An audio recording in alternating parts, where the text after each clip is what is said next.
subscribe to our YouTube channel and press the bell icon to get the latest updates.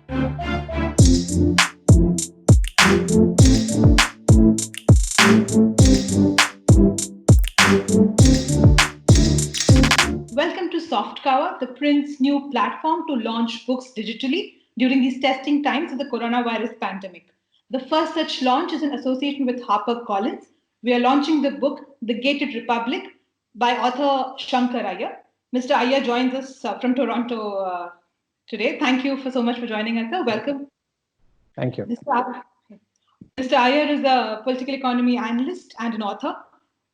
We will first unveil the book and then we'll have a conversation with Mr. Iyer on his book on why public policy failures are leading to Indian citizens being deprived of basic services like drinking water and electricity. So we'll first unveil your book.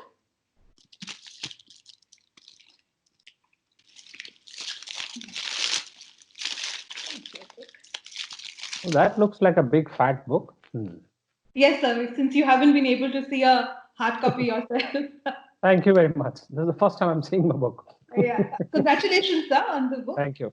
Thank you. I want to start off and ask you, you talk about on how the government, there's too much government and too little governance that we are seeing. I wanted to ask you specifically about this government. This government came on the promise of minimum government and maximum governance. How do you think the Narendra Modi government has delivered on its promise? Well, different governments come riding slogans, beliefs, faiths, and are invested in theologies. But when you sit in government, it's a whole different thing. Václav Havel used to say that campaign is poetry and governance is prose. So it becomes a little more dull and dreary. What's happened with the NDA 2 or the Modi Sarkar is that they have tried to make things more efficient in terms of clearances and stuff. But the basic question that delivers the idea of minimum government and maximum governance is the government should ask at every step, do we need to do this? Do we need to own this? Do we need to run this? And so my sense is that the government continues to be present in areas and segments which are really not its domain. The center continues to be present in domains that are really state subject. If you see the Indian budget, the largest amount and the largest ministries are in those areas which are in the concurrent subject or directly under the states like health, education, rural development. I mean, what rural development can the national capital region deliver or the central? So there is that. And then there is this whole idea that if you own a public sector enterprise, you must manage it.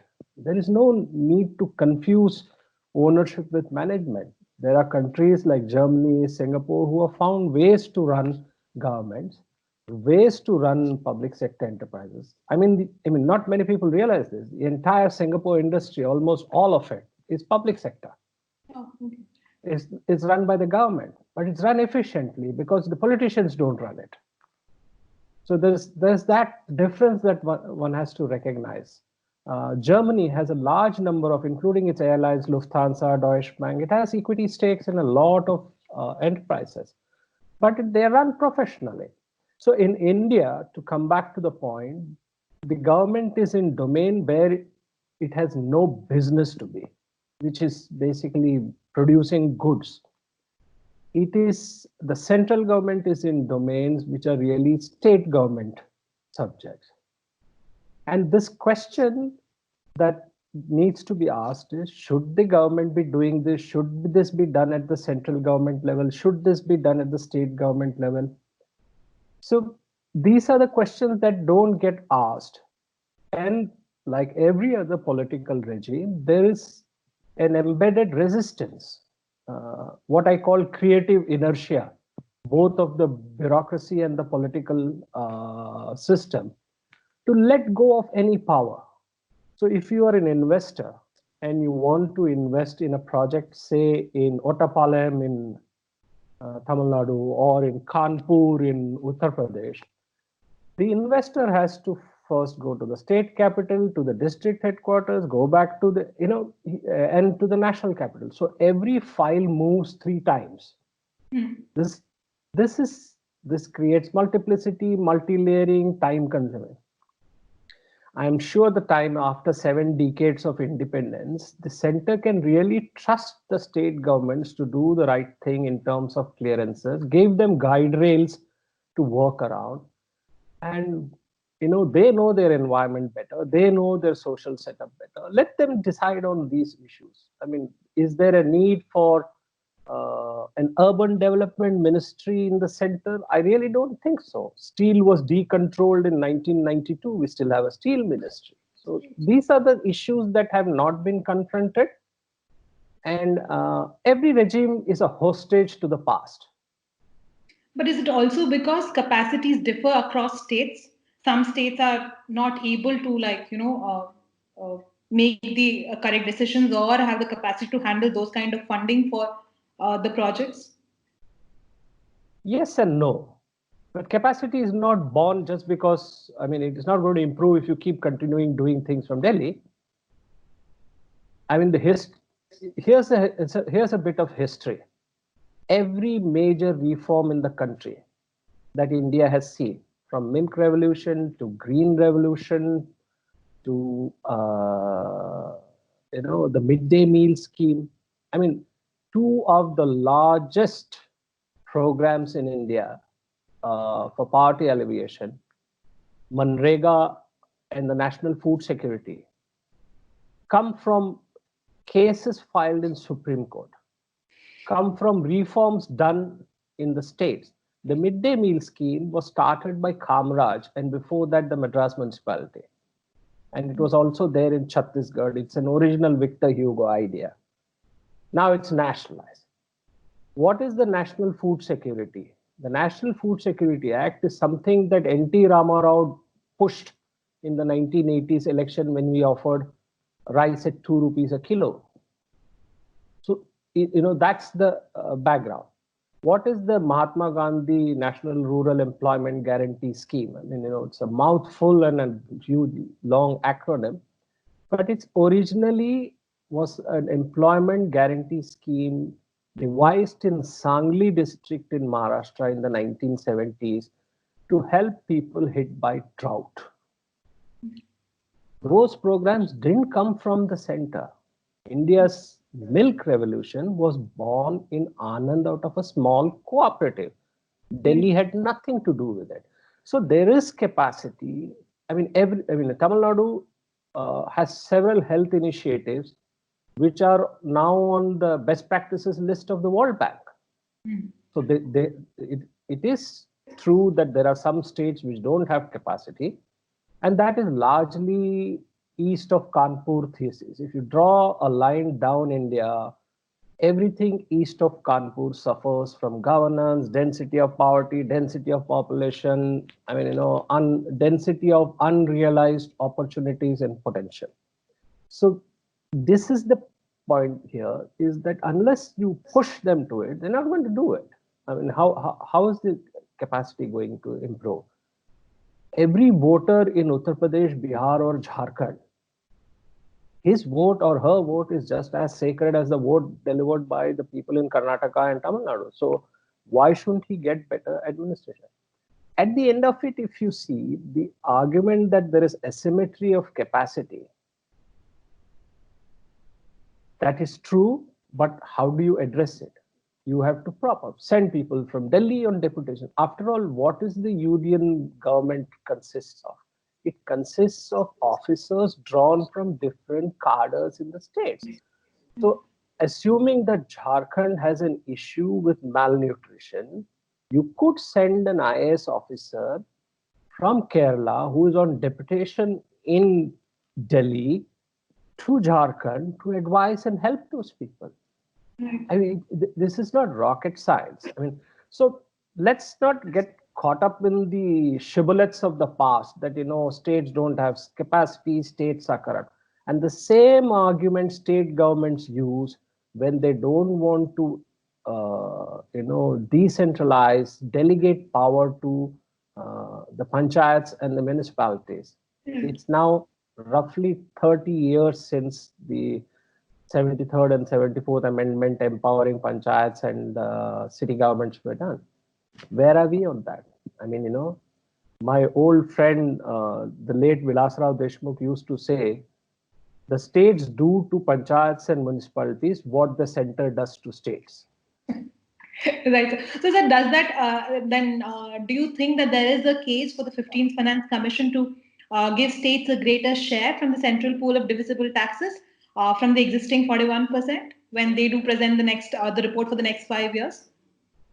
So there are three parts to this decentralization story. One is funds, functions, and functionaries. So 3 years back, the Modi government spoke about creating a cadre for panchayats. I don't know whether the train left the budget document or it is still at the station there. There is also a lot of conversation that more money is being given to the states, but states are also being asked to do more. So allocations by itself is not a panacea. So here's my thought on this, and I think I've mentioned this in the book. The Constitution of India, when it was drafted and passed by the founding fathers in 1949, had a certain structure which allocated functions to the states with some reason, some rationale. Increasingly over a period of decades, the center thought, oh God, now these states are not doing this, this is happening, so everything they were centralizing. That hasn't worked. The 42nd Amendment of the Constitution, which is the principal villain of the piece, has to be reversed. So you give back control over education, health, water, all these policies to the states. I mean, the final arbiter in any democracy should be the process of democracy. So if the states don't perform, their people should sort of punish them. If the city doesn't perform, those people. Now, here's the thing that structurally needs to be done. The Finance Commission could ask for a review of the concurrent list. Okay. Whether all the items on the concurrent list. So my own radical thesis is just abolish the concurrent list and then put together a center list and a state list, and that's it. So you could have that kind of clear demarcation. What is happening now is that there is a divorce of authority and accountability. So the center designs the policies, the states are supposed to implement it. Center has no say, states have no say in how the policy is designed, and center has no say or can't do nothing if the states don't implement it. So these are the things that need to be reversed. And I think the 15th Finance Commission has an opportunity to recommend a review of the concurrent list so that allocations made for specific segments are used much better. Okay. So does the COVID pandemic also give this further impetus, to give states a greater say over their health infrastructure because they are at the forefront of the battle against the pandemic? But at the same time, they're struggling for funds as well.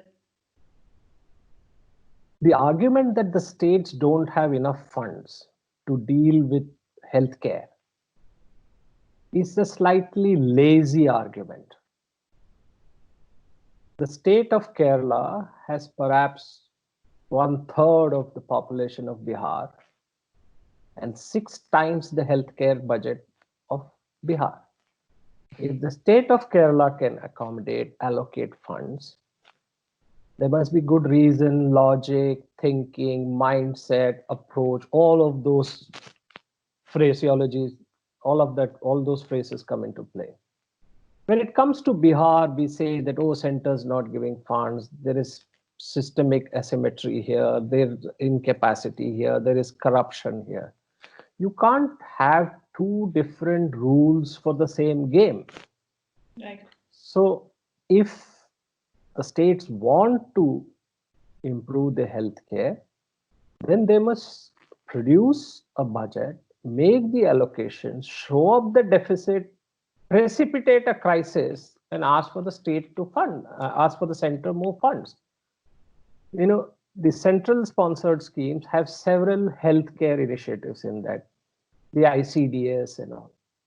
For years, money have been sent to states, and the worst performing states continue to be the worst performing states. So it's not just an issue of funds. I think there is an approach issue here. There is an issue.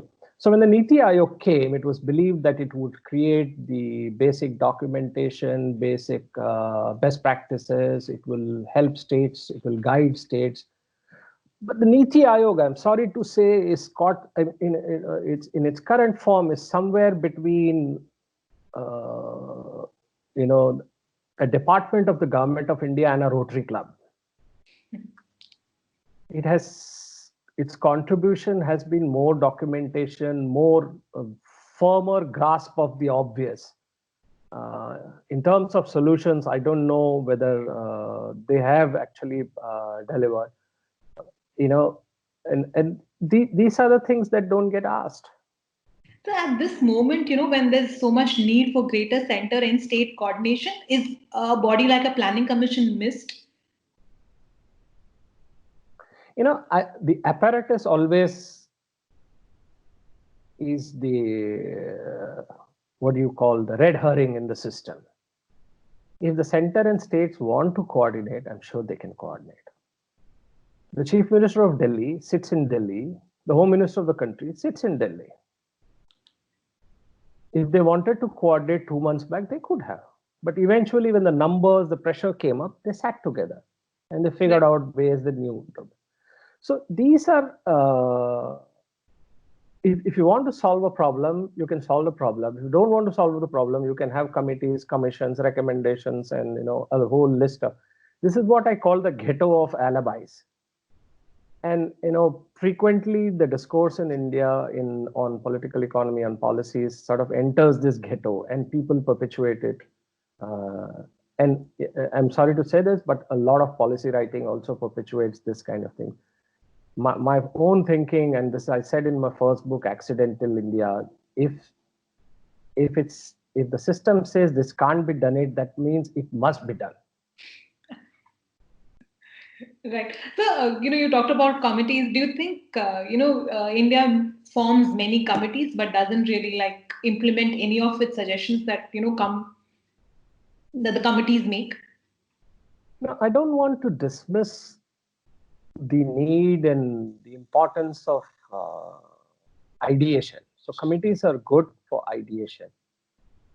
What I would like to see is every 6 months, the parliament should say these, or the legislative assemblies, in fact, the state governments also should do this, is that we had these committees, these were the reports, this is where they are.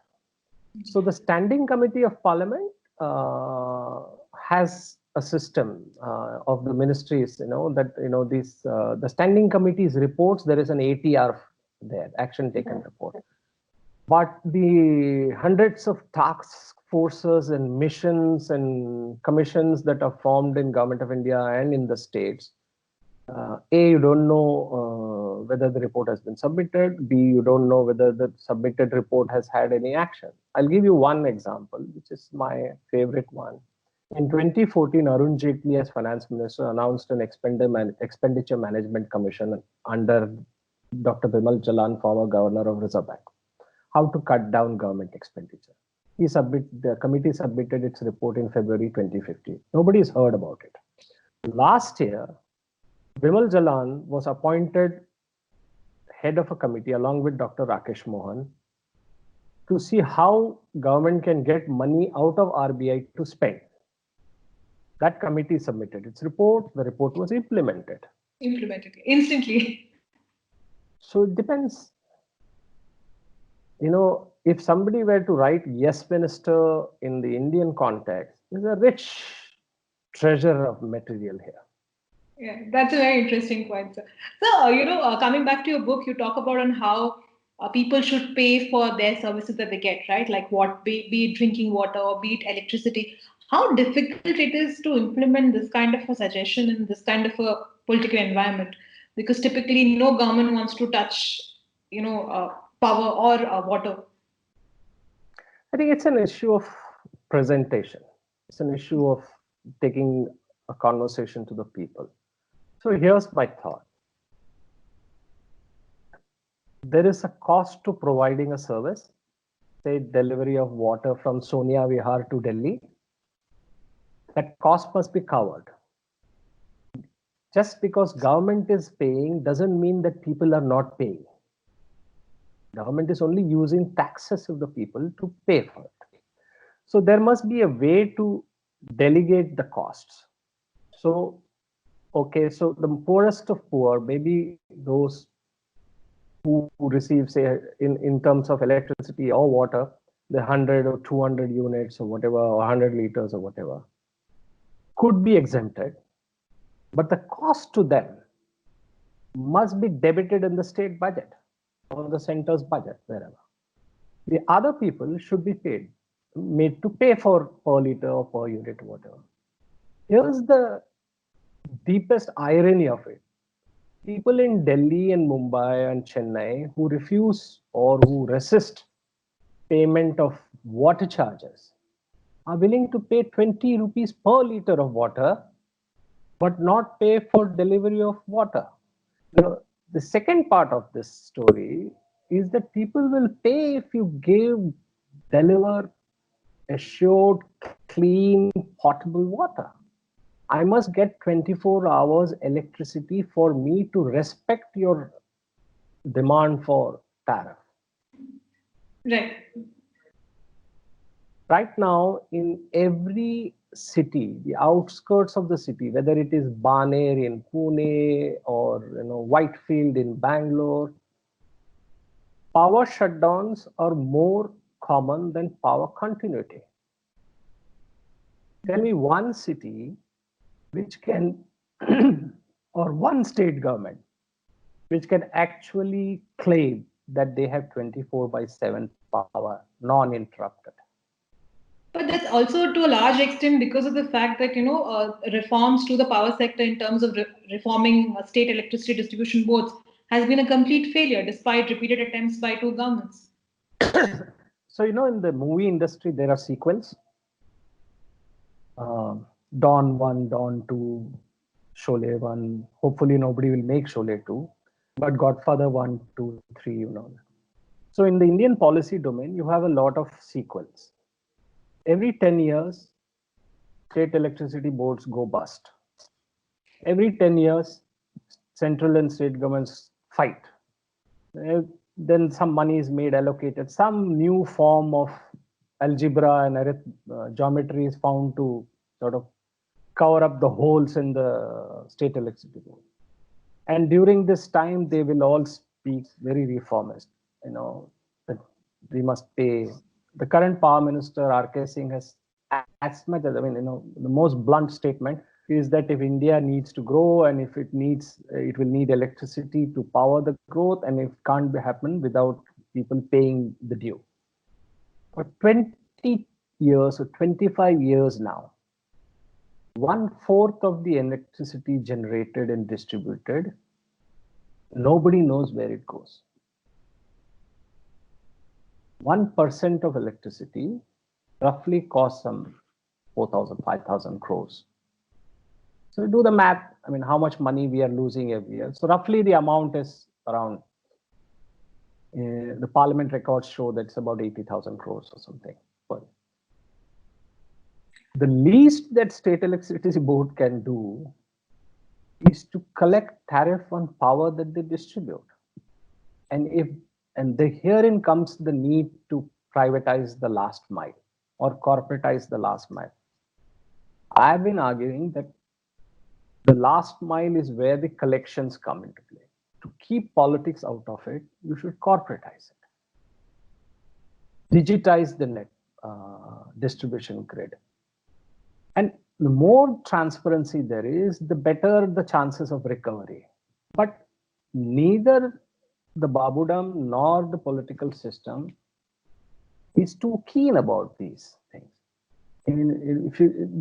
This is a story that happens in every sector. Every 5-7 years, you will see discussion about water shortage, interlinking of rivers, and then nothing happens. Every 5-7 years, when farmers go, there is farmer suicide, and agriculture growth goes down. We'll discuss how distribution is not there, access to markets is not there, and the agricultural produce market should be disbanded. And then there will be nothing happening. So there is the fact that crisis delivers change, but there's also the fact that the magnitude of change depends on the force of the crisis. So maybe we need worse crisis to solve these problems. So you also talked about how cash transfers, to free power to farmers, ideally should be replaced through cash transfers.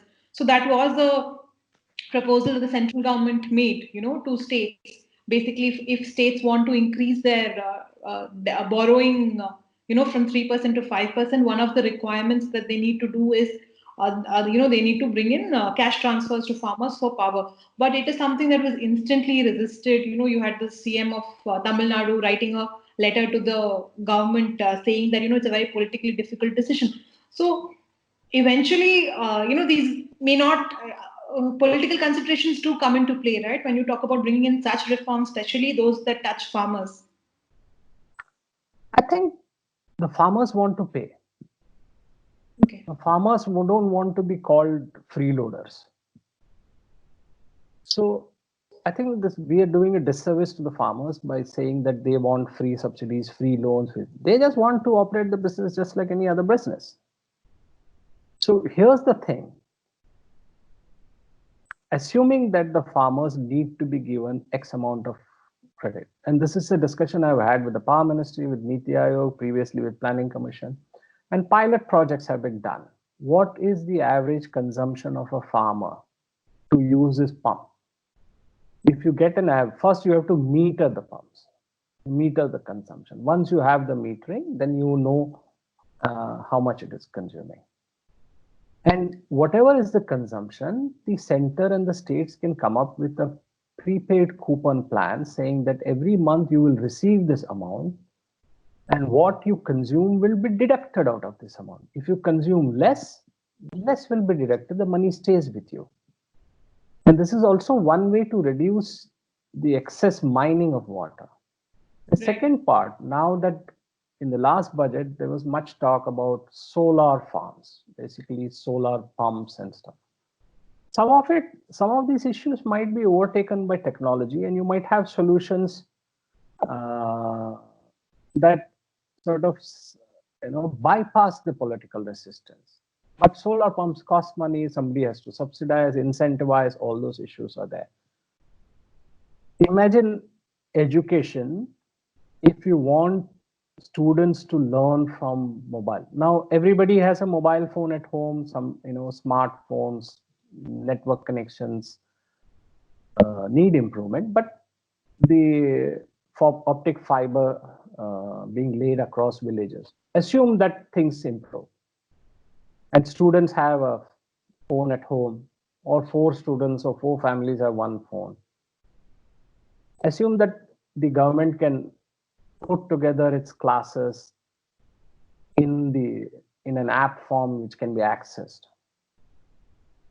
Then the question that comes is, who pays for the data charges? Surely the government can pay, send a prepaid coupon to those users. I mean, anyway, data is really cheap in India, but assuming that it needs to be done. So India has the world's best technology platform for payments, which is Aadhaar plus NPCI. This is a platform which should be used to create a system where every buck delivers the bag. The specific to the health and, given the pandemic, does India need to step up its spending on health infrastructure? Because the pandemic has exposed India's health infrastructure right now. There's a defining irony about India. is that we speak about the issue only when sort of we talk about bunds and dams when the flood waters are sort of drowning everybody. 600,000 people die every year of air pollution. As of now, thank God for this, COVID deaths are around 10,000. But I'm glad that in a way that the pandemic has brought attention to healthcare. I mean, more people die of diarrhea and pneumonia in India, children. But nobody pays attention to that because that's a silent crisis. So here's my thought that this is probably when Parliament opens, they must have a heart-to-heart conversation as to how many people actually pay attention, how many MPs actually pay attention to the health budget, what is happening to the spending of our state spending. I think the story is much more in the states than it is in the center. So I think we tend to give a free pass to state governments by focusing too much attention on the central government. Okay. It is the states which are failing India. Every inch of India is ruled by state governments, if it is not a union territory of the national capital. So they are responsible for it. No, so even a state like Delhi, if you look at Delhi's budget, it is one of the, in terms of its spending, as a percentage of its budget, its health spending as a percentage of its budget, it ranks the highest. But still, when we see the health infrastructure, it's obviously falling short. But there is what I call, you can't build redundancy for a pandemic. You can't plan for an unknown event or a black swan event, if I may say so. But you can plan for the eventuality. So first, your basic should be good. So it's good to have Mohalla clinics. What Mohalla clinics do is they bring access to the doorstep. They don't expand healthcare capacity. Right. I haven't seen any data which says that Delhi in the last 5 years or so increased the number of doctors or hospitals or beds, which is what we are looking at today. So it is one thing to bring access, it's good, necessary. It's one thing to bring affordability, which is also good and necessary, but it's not sufficient. So you have to plan for urban spaces and rural spaces differently. Rural healthcare is 100 times worse than what urban healthcare we witness in Mumbai or in Delhi. It is a shame that we have a healthcare system, or rather we don't have a healthcare system 70 years after independence in the villages. It's shameful. I mean, the data is there.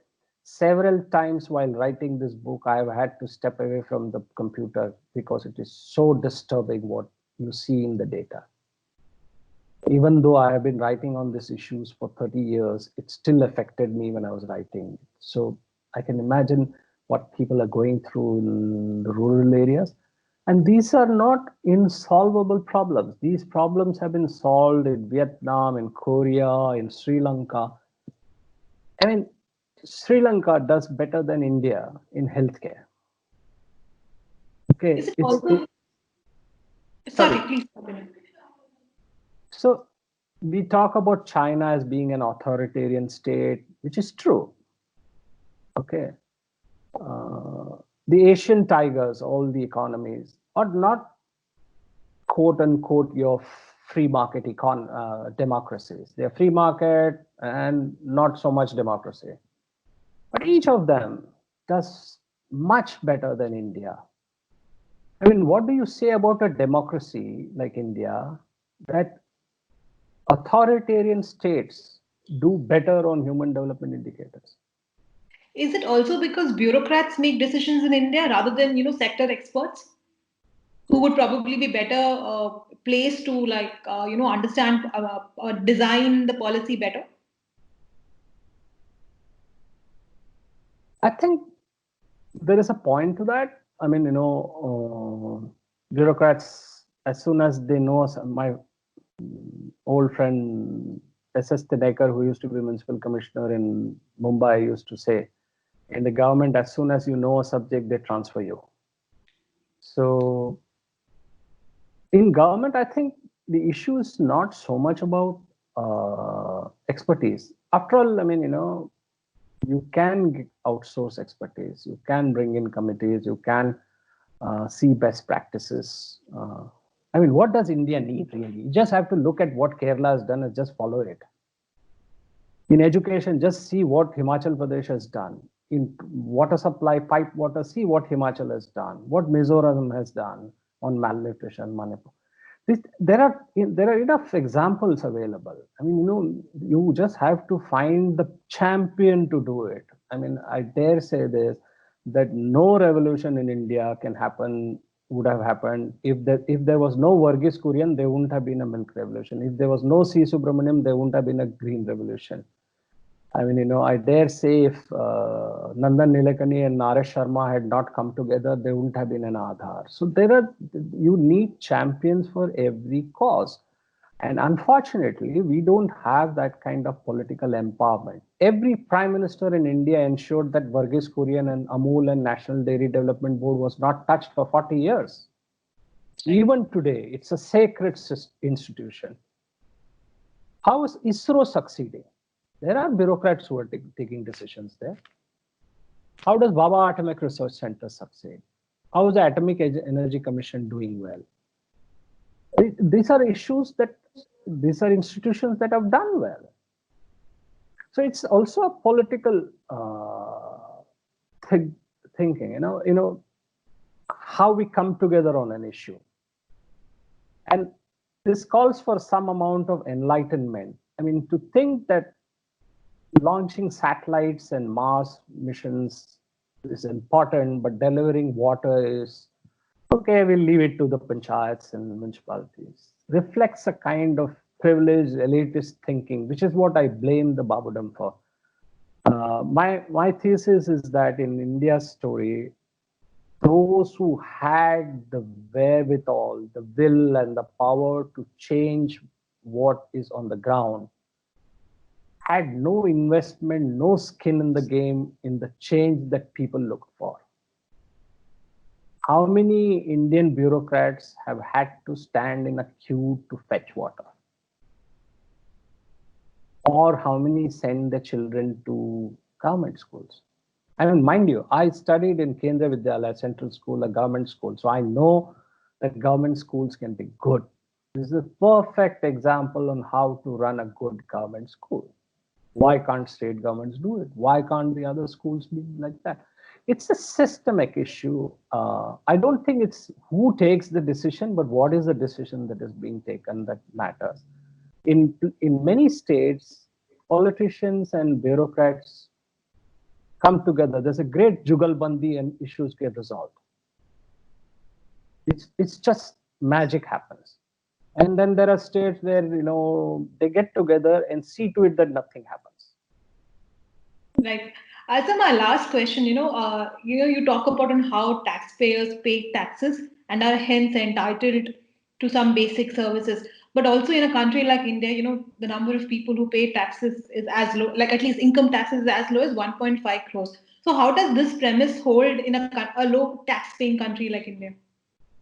Let me split that question in two parts. First, I think we make the mistake of that the income taxpayer is the only taxpayer. Everybody who buys a telecom connection, a prepaid coupon, is paying 18% or whatever the GST on it, which I personally think is criminal, but let that be.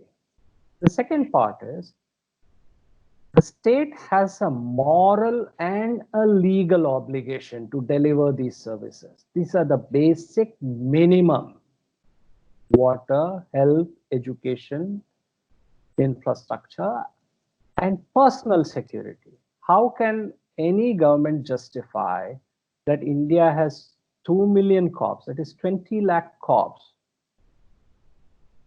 and 87 lakh private security personnel? You have simply outsourced, offshored your responsibility to the private sector. The second part is, these people at the lowest level, bottom of the pyramid, deserve much more attention because they are the ones who don't get the education, the access to healthcare. And the moral obligation of the state is to level the asymmetry of opportunity. If a person is not healthy or not educated, that person is that much more challenged to come up in life. So it has to deliver on this. Now, the second part of it is if the government is unable to deliver, then why push the government to deliver? So when I say it is a moral obligation to provide, it doesn't mean the government has to do everything.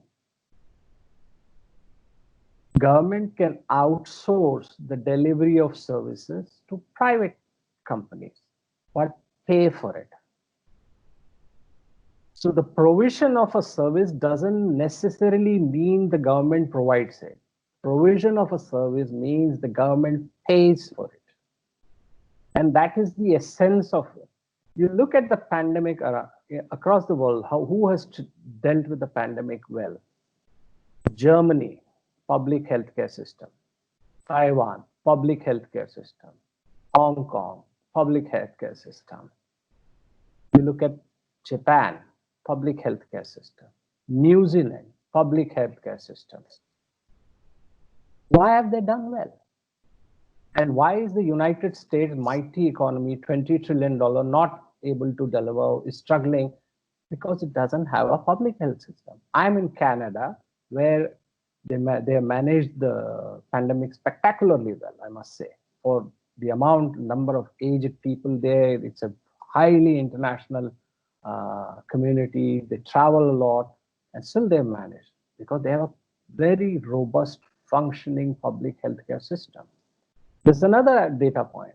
Countries that have public education system, public healthcare system, fare better on the corruption index than those who are dependent on others. So there is a definite moral, legal, and efficiency case for government to deliver on the most basic of goods and services. Right, sir. Thank you so much, sir, for taking out time and speaking to us. Thank you. It was a pleasure. And all the best for your book, sir. Thank you. Thank you, sir.